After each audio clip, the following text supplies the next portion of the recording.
મિત્રો નવા બ્લોકમાં તમારું સ્વાગત છે. અમારા ભીમભાઈ ને વિજયભાઈ બબલાની સજ્જદારી છે.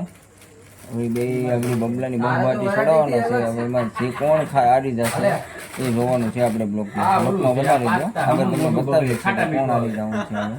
હવે બબલાની બહુમાટી ચડવાના છે. હવે બ્લોકમાં બનાવી દો. આપણે જોઈએ છે કેવા બબલા ખાય છે, કોણ હારી જાય છે. બબલા બ્લોકમાં બનાવો, આગળ તમને બતાવીએ છીએ.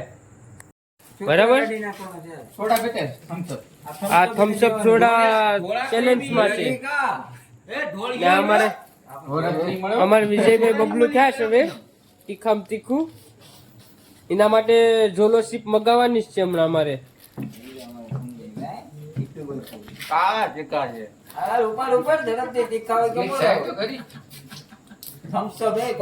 આગળ તો તીખું કઈ લાગતું નથી, પણ હવે મોચા ચાલુ થઈ જાય કે કેમ થશે આગળ ખબર પડે વિડીયોમાં.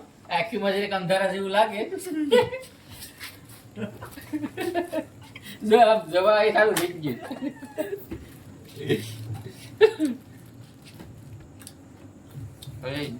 સોડા હાથમાં કેવું વિજયભાઈ, કેવું લાગે? તીખું છે કે જો પાટી જો આમ ગરમી.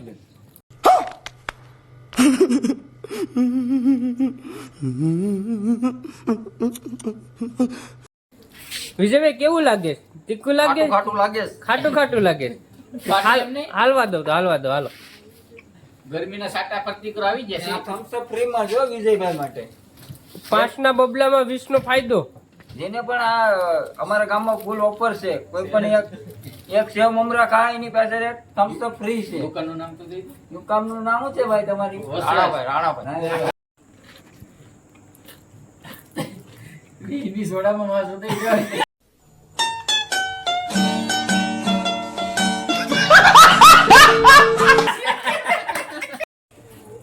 અમારા વિજયભાઈ ને અત્યારે જોઈ લો, ગરમી થઈ ગયા છે. મમરા પૂરા થવા ગયા. હવે મમરા એક બે ઘા છે ખાલી.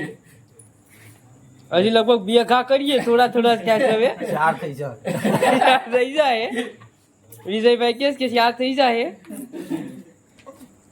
ગરમી થઈ ગઈ. હવે ફાટી રહી કે નહીં? અમારા ભીમાતાની શરિયત હતી.